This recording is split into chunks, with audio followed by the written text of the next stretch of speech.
Good morning class. तो ये हमारा आज का चैप्टर है 9वां चैप्टर है हमारा इकोनॉमिक्स का। बैंक बैंक है, इस चैप्टर को हम लोग देखेंगे। तो चलिए हम लोग शुरू करते हैं। बैंक होता क्या है? बैंक एक वित्तीय संस्था है। बैंक क्या है? वित्तीय संस्था है। इसमें और बैंक अपना बैंक जो आपका जो पैसा होता है उसको सुरक्षित रखता है। ज़रूरत पड़ने पर आपको लोन भी देता है और पैसे का लेन-देन आसान कर देता है।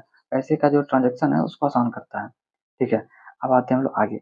बैंक जो है जनता को जानने के लिए उसके लिए आधार या पैन कार्ड माँगता है।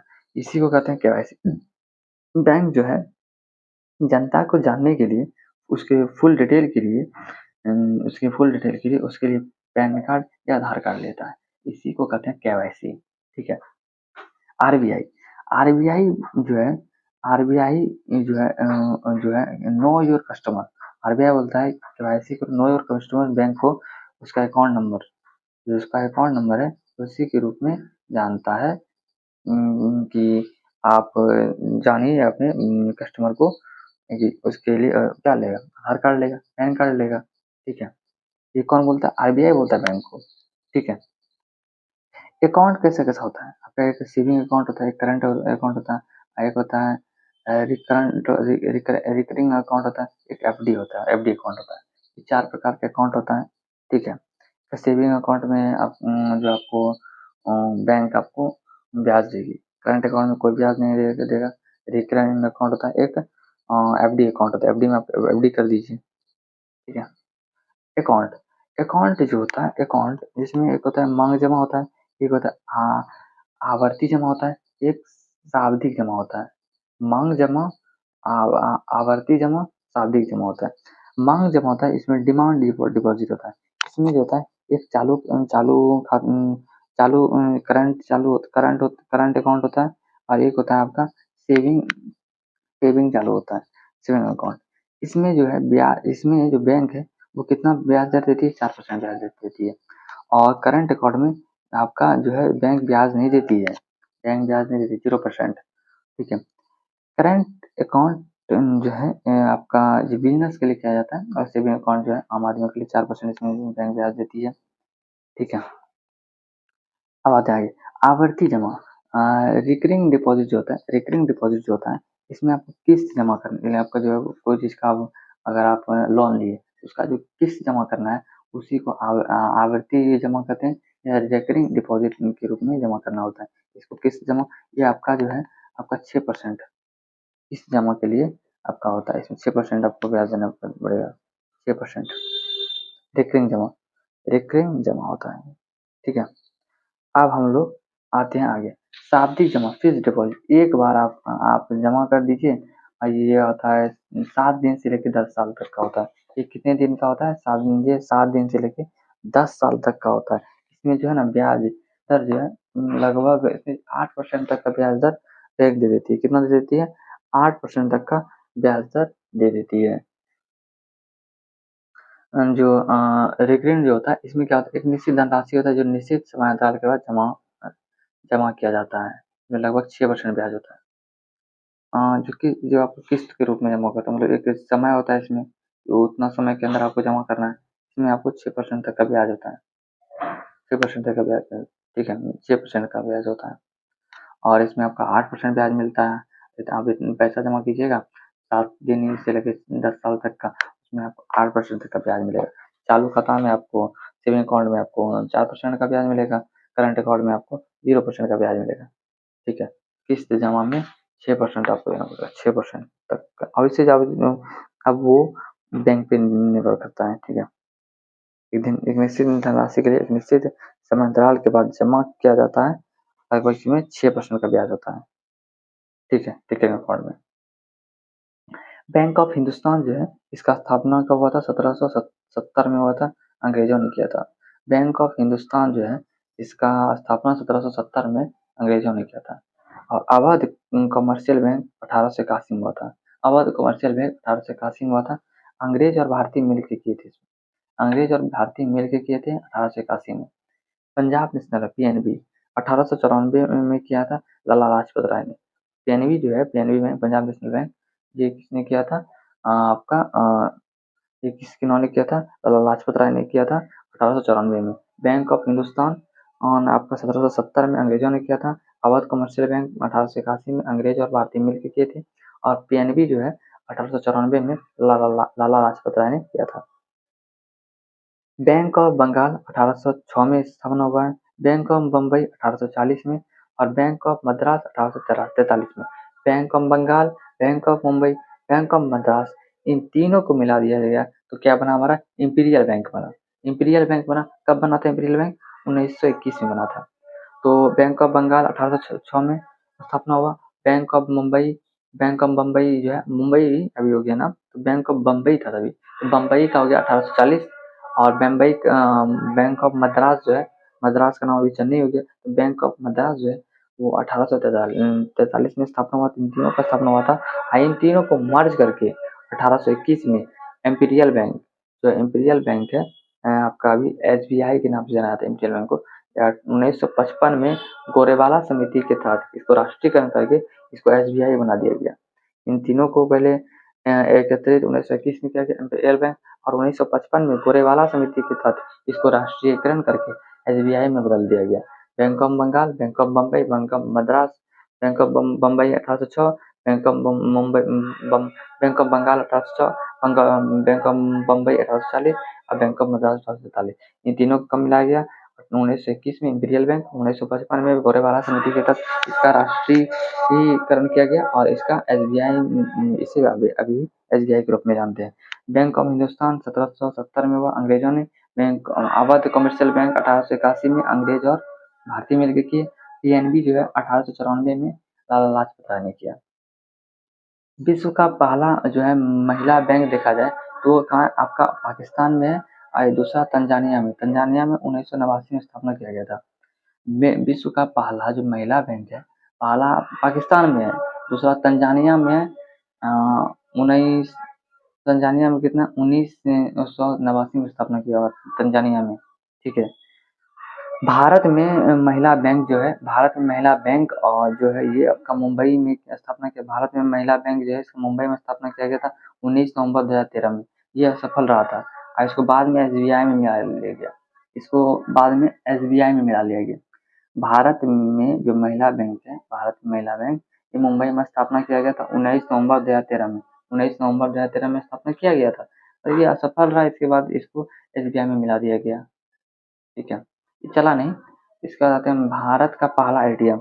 भारत का जो पहला एटीएम है ये 2004 में केरल में एसबीआई द्वारा कोच्चि का जो झंझाकर जो नामक जो स्टीमर है ना, उसी पे लगाया गया था।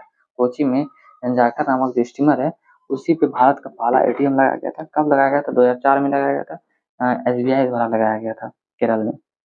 केरल के कोच्चि में झंझाकर नामक जो स्टीमर पे लगाया गया था ये एटीएम, भारत का पहला एटीएम। सिंडिकेट बैंक जो है इसकी स्थापना कब हुआ था? 1925 में हुआ था। सिंडिकेट बैंक की स्थापना कब हुआ था? 1925 में हुआ था। सिंडिकेट बैंक की स्थापना कब हुआ था? 1925 में इसका स्थापना हुआ था, सिंडिकेट बैंक का स्थापना। नेशनलाइजेशन या राष्ट्रीयकरण, नेशनलाइजेशन या राष्ट्रीयकरण, इसमें क्या हुआ था कि प्रथम चरण और 2 चरणों में जो बैंकों का राष्ट्रीयकरण हुआ है, तो इसका जो जमा पूर्ति 50 करोड़ से अधिक है, जिसका जो जमा पूर्ति 50 करोड़ से अधिक है, तो 1969 में जिसका जमा पूर्ति 50 करोड़ से अधिक था, 14 बैंकों को राष्ट्रीयकरण किया गया। 14 बैंकों को राष्ट्रीयकरण किया गया बैंक द्वारा। द्वितीय राष्ट्रीयकरण 1980 में किया गया। इसका जमा पूंजी 200 करोड़ से अधिक हो, जिसका जमा पूंजी 200 करोड़ से अधिक होता है, तो इसमें 6 बैंक थे, इनका भी राष्ट्रीयकरण किया गया था। वर्तमान में राष्ट्रीयकरण बैंकों की संख्या 12 है। कितना? फिर इसमें कुछ कुछ बैंक को मर्ज किया गया है, ठीक है। तो वर्तमान में राष्ट्रीयकरण बैंकों की संख्या कितना है? 12 है। वर्तमान में राष्ट्रीयकरण से बैंकों की संख्या कितना है? 12 है। तो नेशनलाइजेशन 2 बार किया गया। प्रथम चरण 1969 में किया गया था, दूसरा चरण 1980 में। 1969 में जिसका मांग जो जमा पूर्ति 50 करोड़ से अधिक है, 14 बैंक था, उसको राष्ट्रीयकरण किया गया। और जिसका मांग जमा 200 करोड़ से अधिक था, 6 बैंक था, तो उसको आपका राष्ट्रीयकरण किया गया। वर्तमान में राष्ट्रीयकरण बैंकों की संख्या 12 है। वर्तमान में राष्ट्रीयकरण बैंकों की संख्या कितना है? 12 है। अब आते हैं बैंक। बैंक जो है आपका नॉन शेड्यूल बैंक होता है, एक होता है शेड्यूल बैंक होता है। Schedule bank, non schedule bank, एक शेड्यूल बैंक होता है। नॉन शेड्यूल बैंक जो ये 4 होता है। नॉन शेड्यूल बैंक कितना होता है? 4 होता है। इसमें आपका आंध्र प्रदेश हो गया, कर्नाटक हो गया, महाराष्ट्र। ये आपका है, आपका जो है नॉन शेड्यूल बैंक कहाँ है? आपका आंध्र प्रदेश में है, कर्नाटक में है और महाराष्ट्र में है। कहाँ-कहाँ है नॉन शेड्यूल बैंक? आपका आंध्र प्रदेश में है और कर्नाटक में है और महाराष्ट्र में। ये 4 जगह आपका नॉन शेड्यूल बैंक है। नॉन शेड्यूल बैंक है। कहाँ-कहाँ? आंध्र प्रदेश, आंध्र प्रदेश में है और आपका कर्नाटक में है और महाराष्ट्र में। अब आते हैं शेड्यूल बैंक। शेड्यूल बैंक 2 प्रकार का होता है, एक कमर्शियल बैंक होता है, एक कोऑपरेटिंग बैंक होता है। कमर्शियल बैंक होता है, कोऑपरेटिंग बैंक होता है शेड्यूल बैंक। ठीक है। कमर्शियल बैंक जो होता है ये आपका जो होता है 4 प्रकार का होता है। एक फॉरेन बैंक होता है, विदेशी बैंक होता है और एक प्राइवेट बैंक होता है। एक जो है आपका रीजनल रूरल बैंक होता है, क्षेत्रीय ग्रामीण बैंक होता है। ठीक है। और एक होता है पब्लिक सेक्टर होता है, पब्लिक सेक्टर। जो फॉरेन विदेशी बैंक होता है, फॉरेन विदेशी बैंक, फॉरेन का जो विदेशी बैंक होता है, फॉरेन का, ये विदेशी जो बैंक होता है, जैसे विदेशी या फॉरेन में आपका हो गया, आपका ये विदेशी बैंक हो गया। अब प्राइवेट बैंक, जैसे आईसीआई हो गया, एचडीएफसी हो गया, एक्सिस हो गया, ये सब बैंक क्या है? कोई निजी आदमी का प्राइवेट बैंक है ये सब। तो आईसीआई का स्थापना कब हुआ था? 1994 में हुआ था। आईसीआई का स्थापना 1994 में हुआ था। एचडीएफसी का स्थापना 1994 में, एक्सिस का भी स्थापना 1994 में। ये तीनों का स्थापना है ना, आईसीआईसी, एचडीएफसी और एक्सिस, ये तीनों जो है बहुत बड़े भी प्राइवेट बैंक है। तीनों का स्थापना कब हुआ था? 1994 में हुआ था। 1994 में हुआ था। ठीक है, 1994 में इन तीनों का स्थापना हुआ था।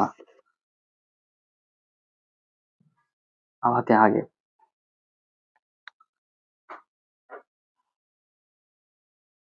क्षेत्रीय ग्रामीण bank, regional rural bank, RRB कहते हैं इसको, आरआरबी कहते हैं, रीजनल रूरल बैंक कहते हैं। ये किसी खास क्षेत्र पे होता है, कहीं गांव में लगा हुआ है। इसका स्थापना जो है 5वीं 5 ईयर प्लान में हुआ था। इसका स्थापना कब हुआ था? 5वीं पंचवर्षीय योजना था, उसी समय इसका स्थापना हुआ था। 2 अक्टूबर 1975 में इसका स्थापना हुआ। 2 अक्टूबर 1975 में इसका स्थापना हुआ था। कब हुआ था? 2 अक्टूबर 1975 में इसका स्थापना हुआ था। 2 अक्टूबर योजना के दौरान 2 अक्टूबर 1975 में हुआ था ये। हाँ, इसका कुल संख्या बोलेगा ना कितना? 56 है। कुल संख्या कितना है इसका? 56 है। 50% जो इसमें पैसा सेंट्रल का होगा। 50% जो इसमें रूरल बैंक में 50% बैंक सेंट्रल का होगा। 35% बैंक जो प्रवर्तक बैंक है उसका होगा। जो 35% पैसा है, जो हिस्सेदारी जो प्रवर्तक बैंक है उसका होगा। और 15% जो है राज्य का होगा हिस्सा। जो क्षेत्रीय बैंक है उस 50% पैसा सिर्फ सेंट्रल का होगा। 35% बैंक जो प्रवर्तक जो है, जो बैंक है उसका होगा। और 15% जो है आपका स्टेट का होगा। किसका होगा? स्टेट का होगा। यहाँ तक हो गया। अब आते हैं हम लोग पब्लिक सेक्टर। पब्लिक सेक्टर में आपका हो गया, आपका एसबीआई हो गया। ये तो सरकारी है, तो 1955 में इसका स्थापना हुआ था। इंपीरियल बैंक 1921 में बना था। पहले तो bank of Bombay, bank of Madras और बैंक ऑफ कोलकाता, ये तीनों को मिला के इंपीरियल बैंक बनाया गया 1921 में। और फिर और इसको फिर इसको बाद में नाम चेंज करके 1955 में एसबीआई के नाम, एसबीआई गोरेवाला समिति के तहत राष्ट्रीयकरण किया गया था एसबीआई के रूप में। तब ये हो गया। अब आते हैं आईडीबीआई। आईडीबीआई है, ये अभी पब्लिक सेक्टर है। इसका स्थापना कब हुआ था? 1964 में। आईडीबीआई का जो स्थापना हुआ था 1964 में, आईडीबीआई का स्थापना कब हुआ था? आपका 1964 में। और नेशनल जो जो आपका 14 पहले हुआ था प्रथम चरण में और 6 बाद में राष्ट्रीयकरण हुआ था। 2 चरणों में हुआ था। पहला हुआ था 1969 में हुआ था, दूसरा 1980 में हुआ था। इन दोनों को मिला के 20 बैंक और उसको मर्ज करके वर्तमान में 12 बैंक है। तो 12 बैंक भी आपका पब्लिक सेक्टर में आता है। कितना? जो नेशनलाइज जो है, राष्ट्रीयकृत जो बैंक है आपका, जो 12 बैंक है ये भी आता है। इसमें पहला बार किया था 1969 में और दूसरा बार 1980 में किया गया था। तो ये पब्लिक सेक्टर में ये सब बैंक आते हैं। ये हो गया आपका रीजनल रूरल बैंक हो गया। इसमें आप 5 बैंक कोई खास जगह गाँव में खोल सकता है। 5वीं पंचवर्षीय योजना इसमें 2 अक्टूबर 1975 में ये लागू आपका ये हुआ था। और इसमें 56 संख्या है। इसमें 50% पैसा सेंट्रल का प्रवर्तक है बैंक का, 35%, 15% स्टेट का होता है। प्राइवेट बैंक आईसीआईसीआई, एचडीएफसी और एक्सिस, तीनों का स्थापना 1994 में हुआ था। और आपका आता है फॉरेन, ये विदेशी बैंक होता है, विदेशी बैंक होता है। फॉरेन बैंक विदेशी बैंक होता है, विदेशी बैंक में अगर कोई पैसा रखता है तो विदेशी बैंक हो गया, फॉरेन बैंक हो गया। ठीक है, अब हम लोग आते हैं आगे। नॉन बैंकिंग जो फाइनेंशियल कंपनी होता है, नॉन बैंकिंग फाइनेंशियल कंपनी ये होता है एनबीएफसी जो होता है, non banking financial company, NBFC bank नहीं परंतु पैसा लेन देन करेगी। ये बैंक नहीं होता पर पैसा लेन देन करती है, लोन देती है, ये लोन देती है। जैसे कोटक महिंद्रा बैंक हो गया, बजाज हो गया, बजाज फाइनेंस हो गया, ये सब क्या होता है, बैंक नहीं है परंतु ये पैसा लोन देती है। नॉन बैंकिंग फाइनेंशियल कंपनियां हैं NBFC non banking financial company. ये बैंक नहीं होती है परंतु पैसा लेन देन करती है, लोन देती है। जैसे कोटक महिंद्रा बैंक हो गया, बजाज फाइनेंस हो गया, ये सब हो गया। पेमेंट बैंक ज्यादा दिन तक पैसा नहीं रख सकते हैं। पेमेंट जो बैंक होता है इसमें ज्यादा दिन तक आप पैसा नहीं रख सकते। जैसे पेटीएम बैंक हो गया, इसमें आपको ज्यादा दिन तक पैसा नहीं रख सकते हैं। अगर पेटीएम बंद हो गया तो आपको पैसा खत्म। अगर ये सब बैंक बंद हो जाता है, एसबीआई बंद हो गया या कुछ हो गया तो आपको आरबीआई पैसा देगी। ठीक है, इधर कोई बैंक में कुछ होगा तो आरबीआई पैसा देगी। अगर जो पेमेंट बैंक है ज्यादा दिन तक पैसा नहीं रख सकते हैं, जैसे पेटीएम हो गया, फोन पे हो गया, ये सब बंद हो गया तो क्या होगा, आपका तो पैसा गया। तो एग्जिम बैंक क्या होता है, इसमें क्या होता है एक्सपोर्ट और इम्पोर्ट। जो है एग्जिम बैंक क्या होता है, एग्जिम बैंक इसमें यह बैंक होता है केवल आयात और निर्यात के लिए केंद्र सरकार को धन उपलब्ध कराती है। एग्जिम बैंक इसी को क्या कहते हैं हम लोग, एक्सपोर्ट इम्पोर्ट बैंक भी कहते हैं। इसको क्या कहते हैं, एक्सपोर्ट इम्पोर्ट बैंक भी कहते हैं। इसको हम लोग एक्सपोर्ट इम्पोर्ट बैंक भी कहते हैं, इम्पोर्ट बैंक भी कहते हैं। ठीक है? तो एक्सपोर्ट और इम्पोर्ट बैंक भी कहते हैं। इसमें यह होता है कि ये बैंक केवल आयात निर्यात के लिए केंद्र सरकार को धन उपलब्ध करती है। किसको पैसा देती है, केंद्र सरकार को धन देती है। ठीक है, इसका जो स्थापना हुआ था 1892 अठारह सॉरी 1982 में हुआ था। कब हुआ था, 1982 में। एक्सपोर्ट और इम्पोर्ट के लिए पैसा बैंक, ये जो बैंक है ये आपको पैसा, बैंक पैसा देती है सरकार को। किसको पैसा देती है, एक्सपोर्ट और इम्पोर्ट के लिए पैसा किसको देती है, जो बैंक जो है ये एक्सिम बैंक जो है ये पैसा किसको देती है, सरकार को देती है। ठीक है, अब आते हैं आगे। नाबार्ड, नाबार्ड जो है इसका स्थापना हुआ था, इसको क्या फुल फॉर्म है, national bank of agriculture and rural development. National and जो है नेशनल, एन से बी से हो गया बैंक, ए से हो गया एग्रीकल्चर एंड आर से हो गया रूरल और डी से हो गया development. National bank of agriculture and rural development, इसका जो स्थापना हुआ था 1982 में हुआ था। इसका स्थापना कब हुआ था, 1982 में हुआ था। ये क्या है, आपका वित्तीय संस्था है। कैसा है, वित्तीय संस्था है। इसको शिवरमन समिति द्वारा स्थापना किया था। किसका, शिवरमन समिति द्वारा इसको स्थापित किया गया था। शिवरमन समिति द्वारा इसको स्थापित किया गया था नाबार्ड को। शिवरमन समिति द्वारा इसको स्थापित किया था नाबार्ड को। बीमा देखते हैं, बीमा इंश्योरेंस, बीमा क्या, इंश्योरेंस हो गया, बीमा इंश्योरेंस। एलआईसी जो है इसको 1956 में ये सबसे बड़ा है एलआईसी। ये बीमा क्षेत्र में सबसे बड़ा जो है एलआईसी, इसका स्थापना 1956 में हुआ था। इसका स्थापना कब हुआ था, 1956 में था। इसका हेडक्वार्टर कहाँ है, मुंबई है।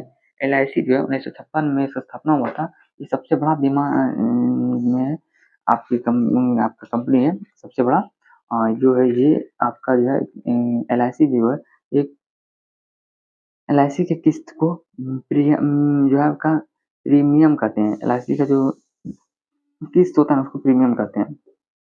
एलआईसी जो है इसका स्थापना हुआ है ये बीमा देने के लिए, मतलब कोई इसका जो इंश्योरेंस करने के लिए इसका स्थापना हुआ था। कब हुआ था, 1956 में हुआ था, 1 सितंबर 1956 में हुआ था। 1 सितंबर याद रखिए, 1 सितंबर 1956 में हुआ था। इसका हेडक्वार्टर कहाँ है, मुंबई है। इसका हेडक्वार्टर कहाँ है, मुंबई है। जीआईसी, जीआईसी जो है ये भी एक बीमा क्षेत्र है। ये दूसरी सबसे बड़ी कंपनी है। फर्स्ट में आपका ये आता है और सेकेंड में आता है जीआईसी।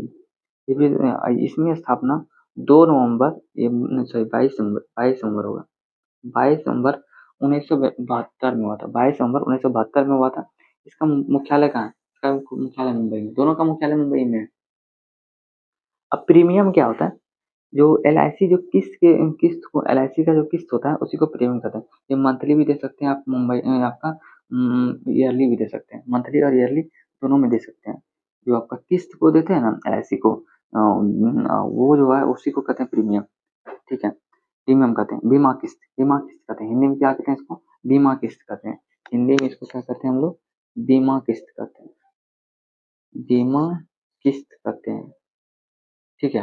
इसको क्या कहते हैं हिंदी में, बीमा किस्त कहते हैं। ये जो है आपका आप जो एलआईसी को जो किस्त के रूप में देते हैं उसी को कहते हैं। मंथली हो सकता है और ये ईयरली भी हो सकता है। एलआईसी का स्थापना 1 सितंबर 1956 में हुआ था, ये सबसे बड़ा है, फर्स्ट है, और आपका हेडक्वार्टर मुंबई में है। और जीआईसी जो है ये भी आपका बीमा क्षेत्र में इंडस्ट्री में आता है। इसका 22 नवंबर 1972 में स्थापना हुआ था, ये सेकंड में आता है, इसका हेडक्वार्टर मुंबई में है। तो ये हमारा आज का जो वीडियो है, जो बैंक है, इसका हम लोग कंप्लीट हुआ। इसके बाद हम लोग नेक्स्ट हमारा जो चैप्टर है चेक, चेक जो है उसको देखेंगे, ठीक है। तो नेक्स्ट वीडियो में मिलेंगे। थैंक्स फॉर वॉचिंग, जय हिंद।